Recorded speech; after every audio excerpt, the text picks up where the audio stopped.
So, Páilte roimh chuig an chur láthair seo faoi GaelGoer. Mar dúirt Tomás is mise Nóirín is iarmhúntar bunscoile agus príomhsicálaí bhord idicus agus ilúna chathair bhalla clia mé.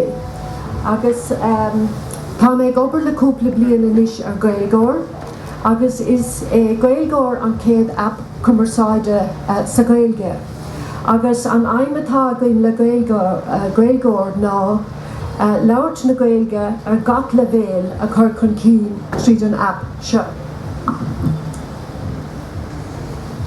So, mar a dúirt mé an irin atá gain mé féin, agus Luke Middleton, a chomhanig a cholacht féin data dain, agus de bhronnach an bán óir Luke Middleton don app a dhearg sé mar chuid den cé máisteachta I gláiste na tríóide, agus sinne an fá go bhfuil sé ag obair ar GaelGoer.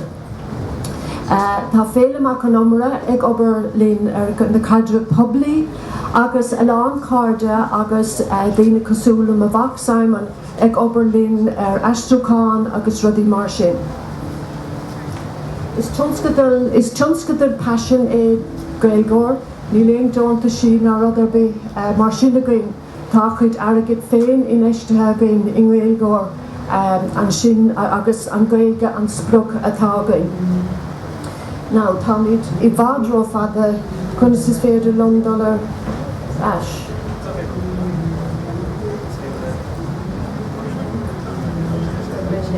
Okay.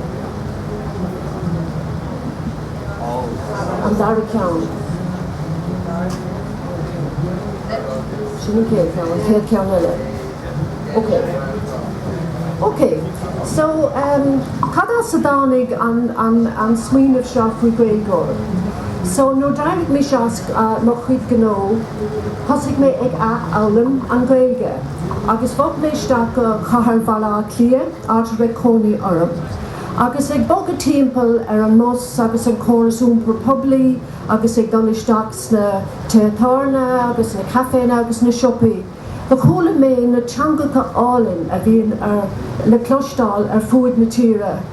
Agus bhí mé ag smaoinemh cá bhfuil an Gaeilge an seo. Ní raibh Gaeilge le clostáil. So bhí mé ag smaoinemh ar sin agus thosaigh mé ag léamh na túrascáil faoin Gaeilge. Agus go háirithe an ceann seo ó foras na Gaeilge, ba léon lína amháin ón túrascáil sin amach. Agus an rud a dúirt sé, béidir ceantas na fáhanna nach míon daoine a bhfuil Gaeilge ag labhairt Gaeilge le chéile nach ní aithníonn siad a chéile.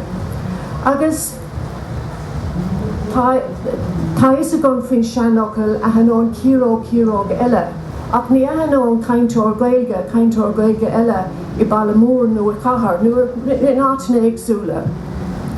So mar sicolaí bhí mé ag smaoinemh ar sin, agus bhí mé ag smaoinemh dá na hanóg siad a chéile chainteoirí Gaeilge, dá na hanóg siad a chéile cad a thárlóg, an nach níos mó Gaeilge le clostáil. So de chin mé an hiptéis sin a thástáil, agus daimsigh mé 10 siopaí I mala clia inar a daoine a bhfuil Gaeilge cá, agus a bhí sásta Gaeilge labhairt leis na customéirí. Agus dhearg mé suintas cosúla seo agus scríofa bhí labhair Gaeilge lom. So de cha na hibrithes na siopaí an suintas seo ar feadh caicís, de thug mé foireann de gach duine acu, agus dír mé ortha an foireann sin a líon isteach gach lá. Agus an rud a bhí dír mé ar a líon isteach ná cé bhéh daoine a labhair Gaeilge leat I nuamh fada sa bhí an suintas a caitheamh acu. Agus an rud a fuair tar éis an caicís, chuir mé an tóla sin go léir le chéile, agus an rud a fuair mé amach ná gur labhair 3.6 daoine ar an man, gur labhair 3.6 daoine leis na hibrithe gach lá fada sa bhí an suintas a caitheamh acu. Capan go rud an simúil é sin. So an ceann eile.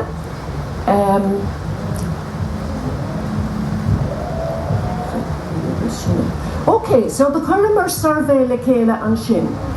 Agus bhí mar a gcéad, bhí mé chaint le Luke Middleton an Sanolí Technúil. Agus bhí mé rá leis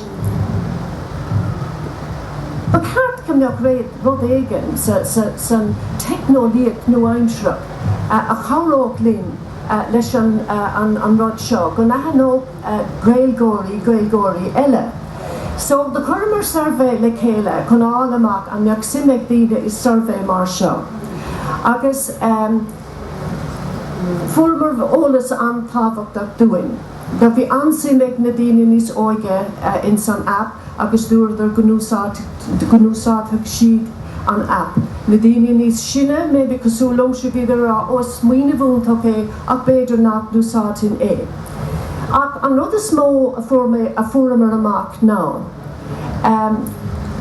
Faoin na rudaí a bhíag castáil, na feidhmeanna bhíag castáil os na daoine ar an app seo, an céad rud, go mbeadh eolas faoi imeachtaí i Gaeilge ar an app, sin an céad rud, bhí seaca sa chuig faoin géad.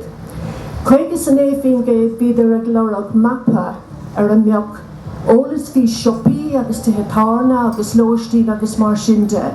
In a raibh daoine a bheadh sásta Gaeilge labhairt leis na customéirí. Agus an tríú rád ná go mbeadh daoine curtha ar an eolas nuair a bheadh daoine eile a bhfuil Gaeilge cá agus sásta Gaeilge a labhairt ina himplacht. So bhí rudí eile ag tastáil uathe freisin ach ní raibh mór an airgid a gcéin agus lenamar a raig leis na trí feidhmeanna sin.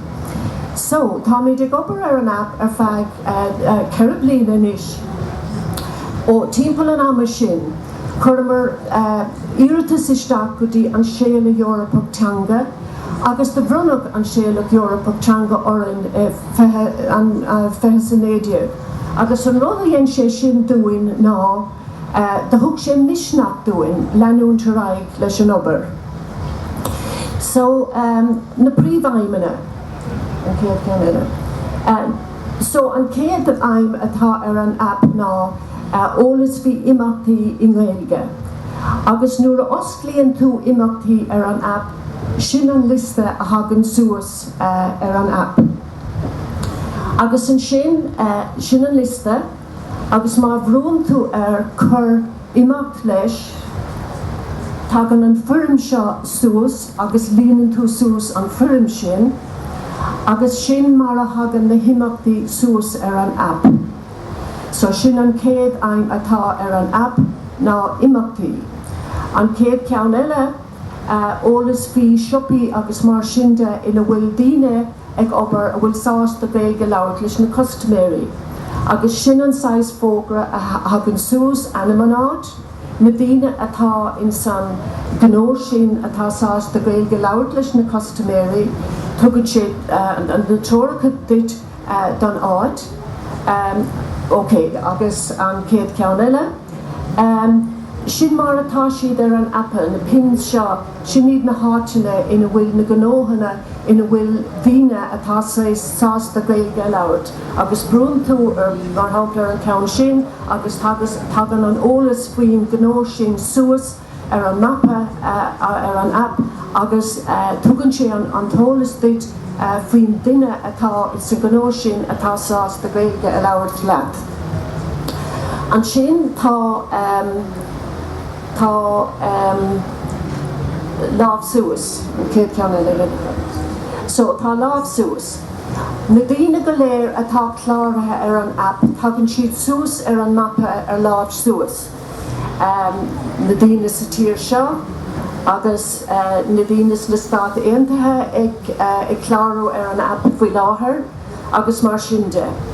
Agus má bhrónn tú ar ceann na pins sin, tagann an username don duine sin suas ar an app, agus is féidir leat dul I deagháil leis an duine sin a caithfidh siad permission, caithfidh siad cad a thuairtead bheith I deagháil lo. So sin iad na trí aimimena atá ar an app, imeachtaí an dara ceann tugtar an seo a thugann eolas faoi gnóhanna ina bhfuil daoine tá sásta Gaeilge labhairt, agus lámh suas an tríú ceann a tugann ólas dúinn faoin na daoine go léir atá cláirithe faoi láirithe ar an app, agus is féidir dul I deagbáil más míon leat leis na daoine sin. So, nuair a hagann teachtrachtaí isteach cód ar an app, tagann siad suas mar sin ar an scalán. So, seoladh an app seo I mí bealtaine sa bhliain seo, an céad leagan den app. Tá 3 leagan eile beartaithe a gcuin nuair a bheith an targad a gcuin. Agus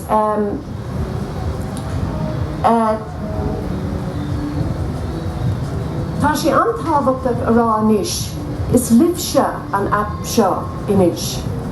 Chláirigh ar an app, I bhfuil íslódáil ar dús, tá sé séir in aisce ar na app stores. Chláirigh ar, chur na himachtaí atá á eagrú a gcuibh ar an app, agus má tá tú ag obair, I siopa nó in éon áit, chláirigh tú féin agus amaigh tú féin mar duine atá sás do Gaeilge labhairt leis na customéirí.